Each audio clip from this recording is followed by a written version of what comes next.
Bonjour et bienvenue dans Espace Naturel, le magazine du Parc National de la Guadeloupe.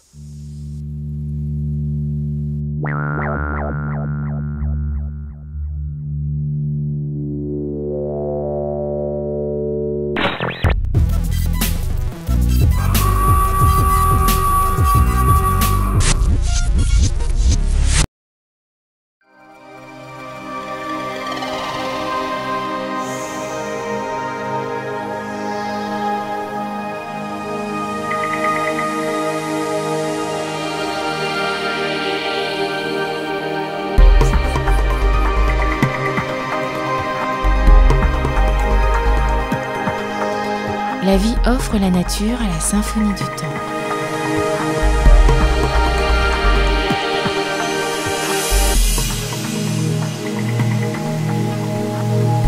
Une terre, ma terre, la terre de Guadeloupe.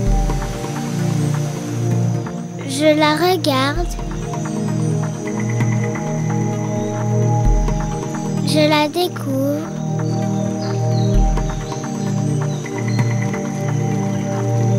Je la protège.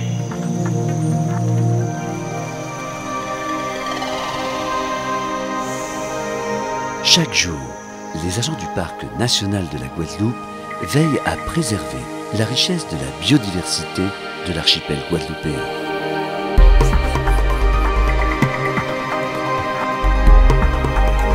Une mission, une passion. Nos espaces naturels.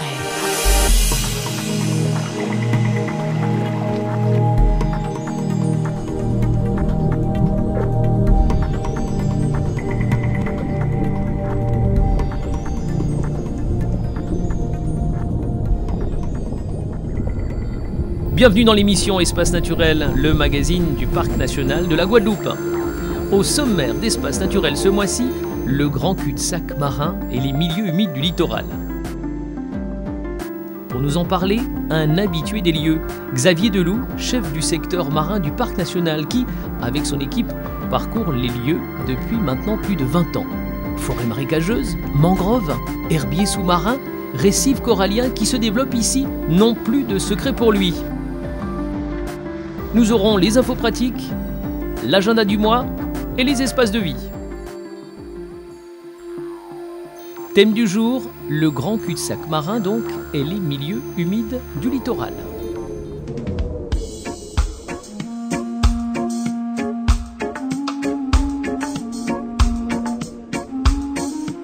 La Guadeloupe a le privilège de posséder la plus grande surface de mangroves des Petites Antilles. Autour de la baie du grand cul-de-sac marin, elle recouvre plus de 6000 hectares.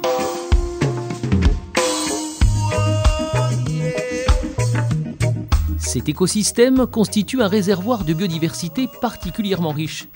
Il joue un rôle important de protection écologique. Son intérêt a valu à la Guadeloupe d'être classée réserve mondiale de la biosphère par l'UNESCO.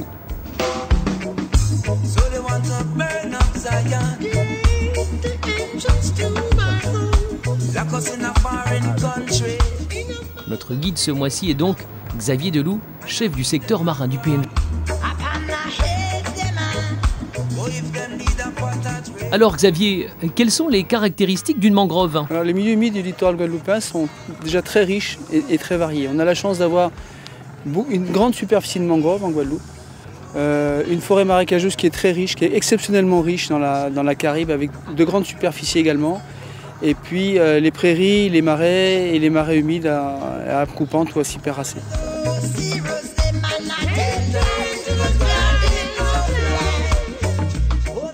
Et pourquoi la mangrove est-elle si importante en Guadeloupe ? Alors on a de très grandes superficies de mangroves en Guadeloupe et la mangrove a un rôle double. À la fois elle va protéger la terre de la montée du niveau des mers, des cyclones, des tsunamis éventuellement. Puis un rôle important aussi de protection de la partie marine parce que les mangroves vont filtrer tous les apports, toute l'eau douce qui arrive à la mer va être filtrée par les mangroves de façon à arriver le plus propre possible, le plus filtré possible. On a besoin, pour avoir de bons récifs coralliens, on a besoin d'avoir l'eau de l'océan et l'eau des lagons doit être le plus claire possible pour permettre à la lumière de pénétrer profondément pour permettre aux coraux et aux herbiers de faire leur photosynthèse. Il y a un rôle de nurserie, il y a des échanges de populations de poissons entre les mangroves et les herbiers. Alors le jour et la nuit, c'est pas les mêmes, ils s'échangent de milieu. C'est pareil, il y a les échanges aussi d'herbiers, dans les herbiers et les récifs entre les poissons, le jour et la nuit. Donc il y a toute cette complémentarité entre ces trois écosystèmes qui est très très important. Et la mangrove a un rôle de nurserie, a un rôle d'apport nutritif et un rôle très important sur la qualité de l'eau, sur l'excellente qualité d'eau qu'on doit avoir pour avoir de bons récifs coralliens. Donc au niveau continental, entre guillemets, au niveau de la Guadeloupe, on a de l'eau douce qui apporte des quantités très importantes d'eau douce au niveau des marais, des prairies humides et de la forêt marécageuse.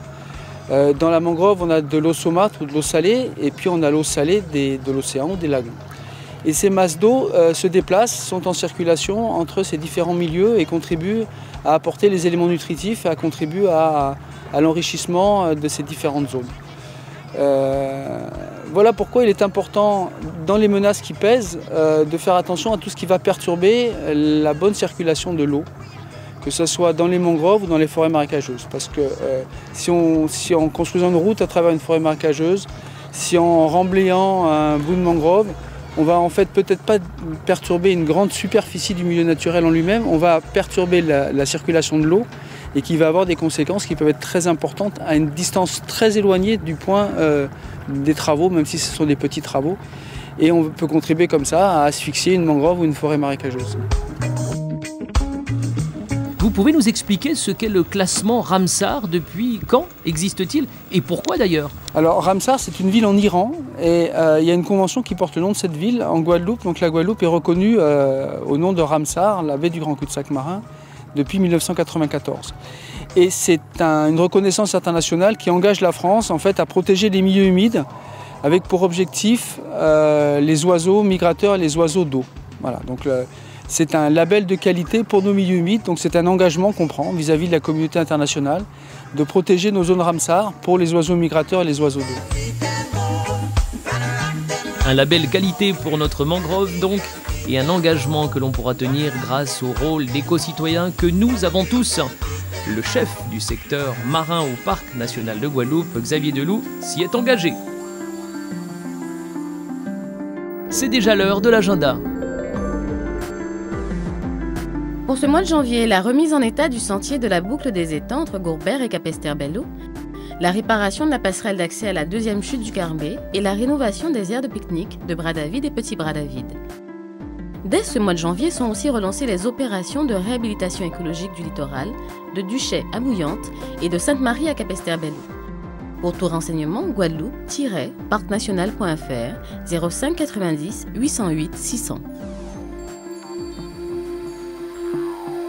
Les espaces de vie à présent, c'est votre espace, il vous appartient.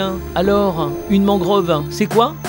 C'est là où naissent pas mal de nos poissons, pas mal d'espèces. Donc je cache ne vois, même si c'est un vrai dépouillanteur, mais il faut quand même surtout bien la protéger.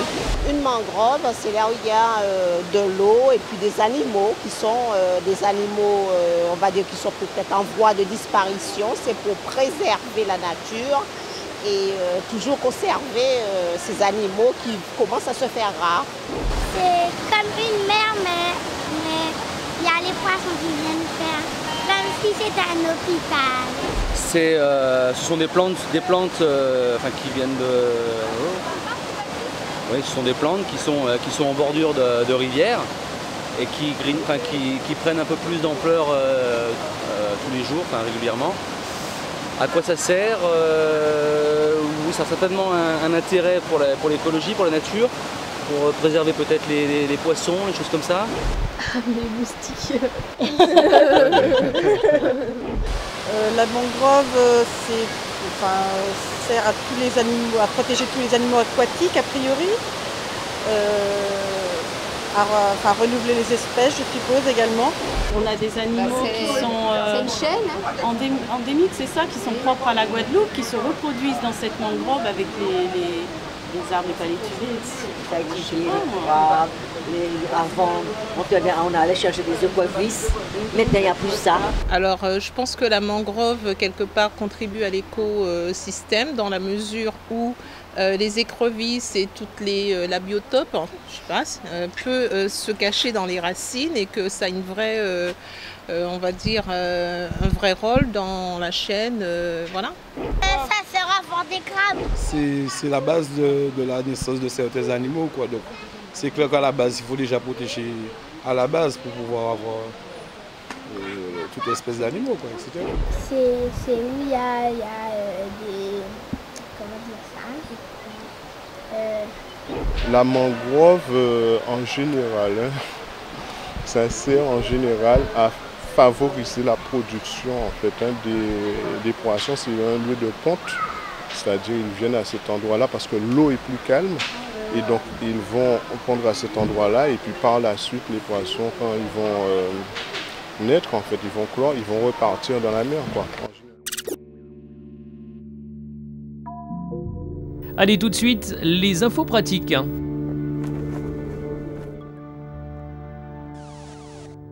L'eau est une ressource précieuse. Chacun d'entre nous consomme en moyenne 130 à 150 litres d'eau en une journée. Pour limiter le gaspillage, attention aux fuites. Une chasse d'eau qui fuit peut perdre jusqu'à 25 litres d'eau par heure. Préférez la douche au bain. Alors qu'une douche nécessite une cinquantaine de litres, il faut 120 à 150 litres d'eau pour remplir la baignoire. Pour vous laver les dents, au lieu de laisser couler le robinet, utilisez un gobelet. Vous économiserez ainsi jusqu'à 10 litres d'eau. Dans le jardin, arrosez futé, à la fraîche tôt le matin ou après le coucher du soleil pour ralentir l'évaporation. Enfin, ne gâtez pas trop votre voiture. Pour une utilisation normale de votre véhicule, 2 lavages par mois suffisent largement.